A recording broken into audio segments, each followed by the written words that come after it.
നമ്മളിന്ന് മലബാറുകാരുടെ സ്വന്തം ഒടവാഴക്ക ഉണ്ടാക്കാൻ പോകുന്നത്. അതായത് ബനാന ഫിഗ് എന്ന് പറയും, അല്ലെങ്കിൽ ഒടവാഴക്ക. ഗുണമുള്ള ഒരു സാധനമാണ് അല്ലേ. അപ്പൊ ഇത് എങ്ങനെയാന്ന് വെച്ചാൽ നമ്മളിത് എല്ലാ ബിസിനസ്സുകളും നമ്മൾ പ്ലാൻ ചെയ്യുന്നത് വലിയ തോതിൽ തുടങ്ങാം, അല്ലെങ്കിൽ ചെറിയ തോതിൽ നമ്മളെ വീട്ടിലൊരു ബിസിനസ് ആ രീതിയിലാണ്. നമുക്ക് ഒരു വീട്ടിന്റെ ഒരു റൂം മതി. അപ്പൊ അതിനൊക്കെ ഇപ്പൊ അനുമതി കിട്ടുന്നുണ്ട് അല്ലെ. ഒരു ഇൻസ്റ്റാ പേജോ ഒരു ഫേസ്ബുക്കോ ഒരു വാട്സപ്പ് കൂട്ടായ്മ ഉണ്ടെങ്കിൽ തന്നെ ഇത് ഉണക്കിയിട്ടുണ്ട്. സാധാരണ ബനാന ഫിഗ് ഉണക്കുന്നത് വെയിലത്ത് വെച്ച് 8-9 ദിവസം വെയിലത്ത് വെച്ചിട്ടാണ് ഉണക്കുന്നത്. ഒരു 18 മണിക്കൂർ നമ്മൾ ഡീഹൈഡ്രേറ്റ് ചെയ്തിട്ടുണ്ട്. ഉണങ്ങി നല്ല പൊരിയായിട്ട് ഉണങ്ങി നല്ലതായിട്ട് ഉണങ്ങി വന്നിട്ടുണ്ട്. വെയിലത്ത് വെക്കുമ്പോ കളർ മാറും. ഇപ്പൊ ഇത് തന്നെ കളർ കിട്ടിയിട്ടുണ്ട്. ഇതിന്റെ വെയിലത്ത് വെച്ചിട്ട് ആകാം. ഇതിന്റെ ഗുണം എന്താണെന്ന് വെച്ചാല് നമുക്ക് ഏത് കാലാവസ്ഥയിലാകാം, മഴക്കാലത്തോ വെയിലത്തോ ഇതുപോലെ ഒരു ഡീഹൈഡ്രേറ്റഡ് മെഷീൻ മേടിക്കുകയാണെങ്കിൽ ഈ സമയത്ത് ഉണ്ടാക്കാൻ പറ്റും. 1 കിലോ കായ ഉണക്കിയതാണ്. നമുക്കിത് തൂക്കി നോക്കാം. മലബാറുകാരുടെ ഐറ്റം ആയിരുന്നു പണ്ട്. നമ്മുടെ ഹജ്ജിന് പോകുന്നവര് അങ്ങനെയുള്ളവരൊക്കെ ദൂരയാത്ര പോകുന്നവരൊക്കെ ഈ ബനാന അതായത് ഒടവാഴ എത്ര കാലം നമ്മള് ഇടയ്ക്കിടയ്ക്ക് ആരെന്നൊക്കെ ടേസ്റ്റ് ഒക്കെ നോക്കിയാൽ അപ്പൊ ഒരു 300 രൂപ കിട്ടും. 1 കിലോ വാഴക്ക ആണെങ്കിൽ കഴിഞ്ഞാൽ കാക്കിലോ. അപ്പൊ ഈ നമ്മളൊരു പ്രൊഡക്റ്റ് ഉണ്ടാക്കുമ്പോൾ ഇവിടെ വന്ന് നമ്മളെ റേറ്റ് കണക്കാക്കി പോകണം. 1 കിലോ വാഴക്ക എടുത്ത് നമുക്ക് 50 രൂപ, അത് 250 ഗ്രാം ആയിട്ടുണ്ട്. അപ്പൊ അതിന് ഇനി വേണ്ടത് ഏലക്ക വേണം, കറുവാപ്പട്ട, പിന്നെ അത് പഞ്ചസാര പാനിയിലാണ് നമ്മൾ തയ്യാറാക്കുന്നത്. ഇതിനു വേണ്ടി കാ മുറിക്കുന്നത് എങ്ങനെയാണെന്ന് ചോദിച്ചു കഴിഞ്ഞാൽ ഇതിന്റെ 2 തലയൊന്ന് മുറിച്ച് കളയാം. അത് നമ്മൾ തൊലിയോട് കൂടി തന്നെ നമുക്ക് മുറിക്കാം. അപ്പൊ മുറിച്ച് കിട്ടാൻ എളുപ്പമുണ്ട്.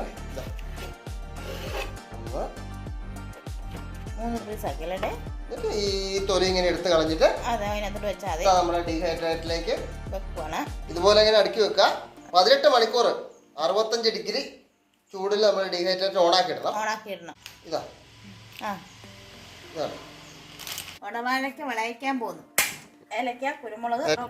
വെള്ളം ഒഴിക്കുന്നു. ഒരു 1/2 ഗ്ലാസ് വെള്ളം ഒഴിച്ചിട്ടുണ്ട്. 150 ഗ്രാം പഞ്ചസാര ഇടുന്നു. ഒരു 4 ഏലക്ക എടുക്കുന്നുണ്ട്. ഇത് ഇന്ന് ഇടിച്ചെടുക്കുവാണ്. കുറച്ചേരം ഇളക്കിക്കൊണ്ടിരിക്കണം അല്ലേ. പഞ്ചസാര അല്ലേ നമ്മൾ ഇളക്കി കഴിയുമ്പോ കുറച്ച് കഴിയുമ്പോ നമ്മൾ ഇങ്ങനെ നോക്കുമ്പോ ഇങ്ങനെ ഇഴ വരും. ചെറിയതായിട്ട് മതി. അങ്ങനെ വരുമ്പോൾ നമ്മൾ ഓഫ് ആക്കിയിട്ട് വാഴക്കായിട്ട് ഇളക്കി നമ്മുടെ പാനി ഏകദേശം റെഡി ആയി. അപ്പൊ നമുക്ക് ഇച്ചിരി കുരുമുളക് ഇട്ട് കൊടുക്കാം. 1/4 സ്പൂൺ. ഇത് നമ്മൾ വെയിലത്ത് വെച്ച് ഉണക്കി കഴിഞ്ഞാല് ഈ കളർ കിട്ടില്ല, വേറെ കളറാണ് കിട്ടുന്നത്. അപ്പൊ ഇപ്പൊ നല്ല കളർ കിട്ടുന്നുണ്ട്. ഇപ്പൊ നിങ്ങൾക്ക് ആ കളർ തന്നെ വേണമെന്നുണ്ടെങ്കിൽ ഇത് ഒരു 2 മണിക്കൂർ വെയിലത്ത് വെച്ചാൽ കളറായി. അപ്പൊ അതുപോലെ നമ്മൾ ആദ്യം കുറച്ച് ഉണ്ടാക്കി നോക്കുക. നമ്മൾ ഉണ്ടാക്കി നമ്മുടെ സുഹൃത്തുക്കൾക്കോ ബന്ധുക്കൾക്കോ കൊടുക്കുക. അവര് നല്ല അഭിപ്രായം പറയുകയാണെങ്കിൽ നമ്മളങ്ങനെ വളരെ ചെറിയ തോതിൽ എന്ത് ബിസിനസ് ലോകത്ത് കാണുന്ന എല്ലാ ബിസിനസ്സും തുടങ്ങിയത് വളരെ ചെറിയ തോതിൽ. അപ്പൊ ഏത് ബിസിനസിനെ കുറിച്ച് നന്നായിട്ട് പഠിക്കാനുണ്ട്. അപ്പൊ ഇതിനെ കുറിച്ച് കിട്ടുന്ന മറ്റു വീഡിയോകളും കാണുക. നമ്മുടെ ഒടവാഴയ്ക്ക് അവിടെ റെഡി ആയിട്ടുണ്ട്.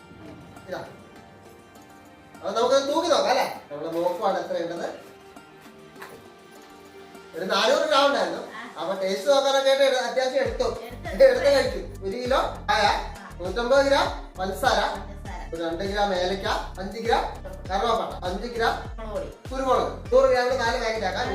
അപ്പോ 4 പാക്കറ്റ് ആക്കുമ്പോ നമുക്ക് ചെലവ് വന്നിരിക്കുന്നത് നമുക്ക് ഏകദേശം ഒരു 100 രൂപയുടെ അടുത്താണ് ഇത് ഇത്ര അതിനകത്ത് ചെലവ് വന്നിരിക്കുന്നത്.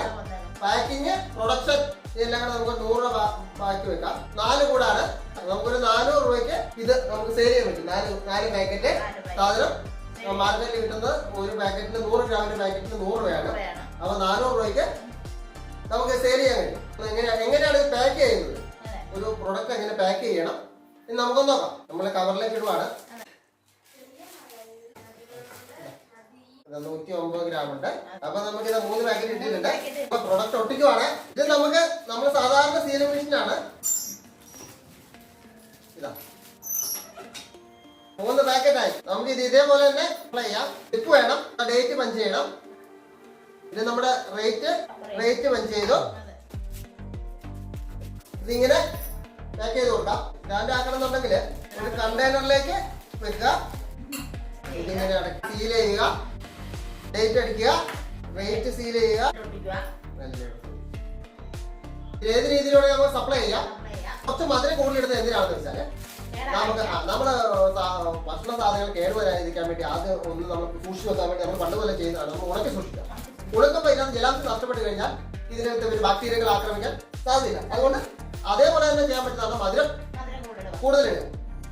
കൂടുതൽ മധുരമുള്ളതിലും ബാക്കി ഇരകൾ കടക്കുക, അത് കേടാവുകയും ചെയ്യില്ല. ഇതല്ലെങ്കിൽ നമ്മൾ അച്ചാറിനൊക്കെ നമ്മൾ ചെയ്യുന്നതാണ് കൂടുതൽ ഉപ്പിടുക. ഇതൊന്നും കൂടാതെ ബാക്കിയുള്ളതാണ് കെമിക്കൽ ചേർത്തുള്ള. നമുക്ക് ഇതിന് അതിനൊന്നും ആവശ്യമില്ല. ഇത് നമ്മുടെ ജലാംശം ഫുള്ള് വലിച്ചു കളഞ്ഞത് കൊണ്ട് തന്നെ ഇത് ഒരിക്കലും കേടാവില്ല. അത് കൂടെ തന്നെ നമ്മൾ ഇതിന് മധുരങ്ങൾ കൂട്ടിയിട്ടുണ്ട്. അതുകൊണ്ട് ഇതിന് 6 മാസമെങ്കിലും ഇതേപോലെ നിൽക്കും. അപ്പൊ നമ്മള് ഒരു സെയിലിന് വേണ്ടി എന്നുള്ള രീതിയിലാണ് ഇത്ര കൂടി മധുരം കൂട്ടി കാണിച്ചിരിക്കുന്നത്. പിന്നെ ഇത് നിങ്ങളെ വീടുകളിൽ ഉണ്ടാക്കി നോക്കുക.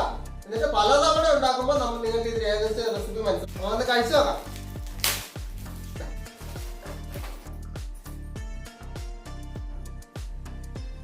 നമ്മളെ പഞ്ചസാരക്കകത്ത് കുരുമുളക് കഴിച്ചോണ്ട് നല്ല അതിന്റെ എരിവിന്റെ ഇതുണ്ട്. ഏലക്കാട് പ്രത്യേക ടേസ്റ്റ് ആണെങ്കിൽ കഴിക്കും. ഇതുപോലെയുള്ള പ്രൊഡക്റ്റുകളുമായിട്ട് നമ്മൾ ഇനിയും നിങ്ങളുടെ അടുത്ത് എത്തുന്നതാണ്. ചാനൽ സബ്സ്ക്രൈബ് ചെയ്യുക, ഷെയർ ചെയ്യുക, ലൈക്ക് ചെയ്യുക.